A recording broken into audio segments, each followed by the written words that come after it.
मसीह यसु के जलाली एंड बाबरकत नाम में अजीज़ आप सबकी सलामती चाहती हूँ। मैं मजलिस नासरा इटली से आप सबको मैं वेलकम करती हूँ आज के कलाम मुकद्दस के सेशन में। और आज भी मैं एक बहुत खूबसूरत जो है वो टॉपिक लेकर आई हूँ खुदावंद के खूबसूरत कलाम मुकद्दस में से। इससे पहले कि हम खुदावंद के कलाम मुकद्दस की तरफ बढ़े, मैं आपसे एक छोटी सी दरख्वास्त करना चाहती हूँ। दरख्वास्त ये है कि अगर आपने इस गॉड चैनल को नासरा यशवा निजात चैनल को अब तक सब्सक्राइब नहीं किया तो अभी करें, ताकि हर नई अपलोडेड वीडियो जो है वो पहुंचे सबसे पहले आप तक। और ये सब फ्री ऑफ कॉस्ट है। आप इसको थम्स अप दिया करें, लाइक, और फिर इस कलाम को दूसरों के साथ शेयर करें ताकि दूसरों की जिंदगियां भी जो है वो बचें अजीज़ों। और फिर इसके अलावा अगर आपको खुदा का कलाम अच्छा लगा हो तो इसको जो है नीचे कमेंट्स लिखना मत भूला करें अजीज़ों। खुदावंद की बरकतें हम सबों के साथ बनी रहें हमें। अजीज़ों, आज हम बहुत कंफ्यूज हैं कई बातों को, कई सवालों को लेकर। उनमें से एक सवाल ये है कि क्या हम मसीही जब हमारे अजीज़ फौत हो जाते हैं, हमें छोड़ जाते हैं, उनका इंतकाल हो जाता है, तो क्या हमें उनके लिए दुआ करनी चाहिए या ना नहीं करनी चाहिए। हम अपने माशरे को देखें तो बहुत सारी कौमें ऐसा करती हैं। और अगर हम मसीही एक ऐसे फिरके को देखें जो कैथोलिक मिशन कहलाते हैं, तो वो भी अपने मुर्दों के लिए दुआ करते हैं और कब्रिस्तान में जाते हैं। तो क्या ये एक सवाल जो है उसको समझने के लिए आज खुदावंद का कलाम हमारे साथ क्लियरली बात कर रहा है कि क्या हमें ऐसा करना चाहिए या नहीं करना चाहिए। लेकिन जब हम देखते हैं कि खुदावंद के कलाम मुकद्दस को, तो वहाँ पे लिखा है कि जब एक इंसान मर जाता है तो उसकी सिर्फ अदालत होती है उन कामों की जो उसने अपनी ज़िंदगी में किए होते हैं। तो अजीज़ों, अगर हम अपने अजीज़ों के लिए दुआ करते हैं तो ये आप उनकी मोहब्बत के लिए मोहब्बत में ऐसा करते हैं, लेकिन खुदा के कलाम के मुताबिक आज हम सीखेंगे कि ये बिल्कुल बेफ़ायदा है। हम कुछ भी चेंज नहीं कर सकते उनकी ज़िंदगी को लेकर। हाँ, उनकी ज़िंदगी के लिए एक काम कर सकते हैं कि जैसे उन्होंने ज़िंदगी गुजारी, खुदा ने जो नेमतें, जो बरकतें उनको दे रखी थी, वो और उनकी ज़िंदगी जितना टाइम उन्होंने गुजारा उसके लिए खुदा का शुक्र अदा कर सकते हैं। लेकिन अगर हम ये सोचते हैं कि हम दुआ करके उनकी मगफरत करा लेंगे या उनके गुनाह बख्शवा लेंगे जैसे दूसरी कौमें सोचती हैं, तो ऐसा नहीं है। आज खुदावंद के कलाम को हम देखते हैं कि बहुत सारे हमें ऐसे हवाला जात मिलते हैं जो हमें ये बताते हैं कि खुदा के कलाम के मुताबिक हमें इन मुर्दों के लिए या अपने अजीज़ों के लिए, हम जो मर चुके हैं, इस दुनिया को छोड़ चुके हैं, हम दुआ नहीं कर सकते। अजीज़ों, सबसे पहले हम इंसान की रूह के बारे में जानेंगे और खुदा के कलाम के मुताबिक ये याद रखें कि मुर्दों की सिर्फ अदालत होगी।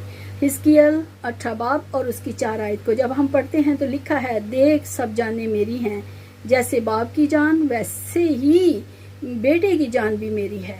जो जान गुनाह करती है वही मरेगी। यहाँ पर हम देखते हैं कि हिजकिय्याल अब्दी मौत की बात करता है।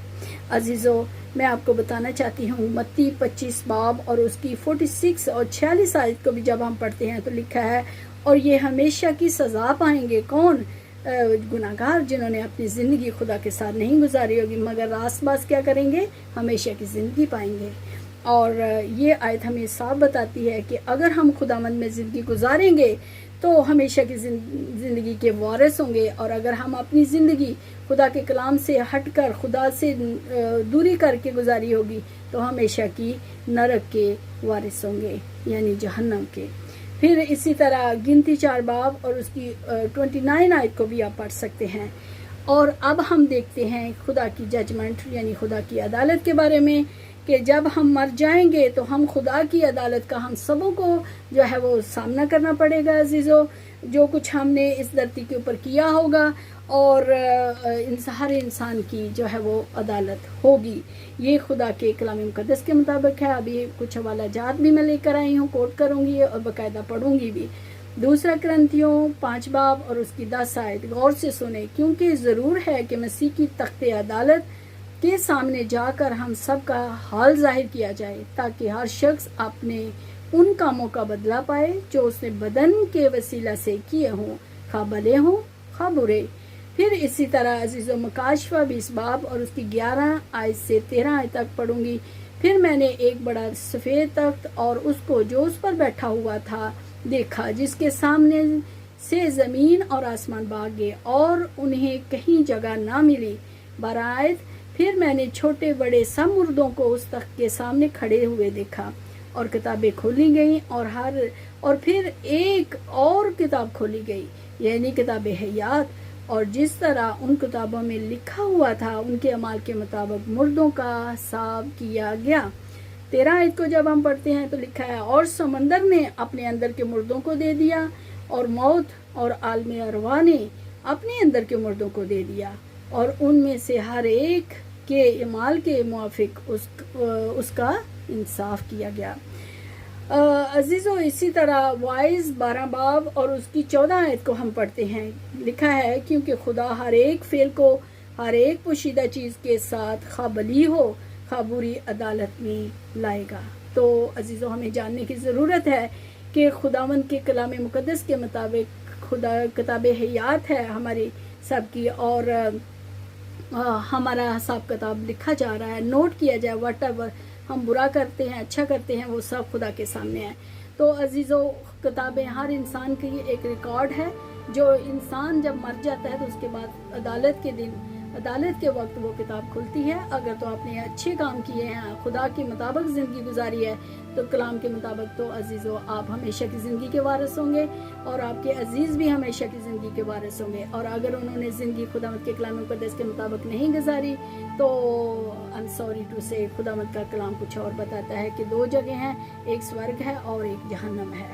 اس لیے اگر ہم دعا کریں یا یہ سوچیں کہ ہماری دعائیں ان کی زندگیوں کو بدل سکتی ہیں، ان کی ڈیسٹنی کو بدل سکتی ہیں، ان کی قسمت کو بدل سکتی ہیں، تو ایسا نہیں ہو سکتا، کیونکہ جو کچھ انسان زمین پر کرتا ہے یا کرے گا اس کے مطابق اس کا جو ہے حساب ہوگا۔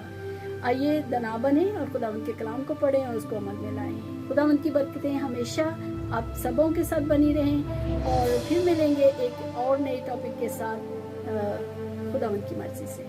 God bless.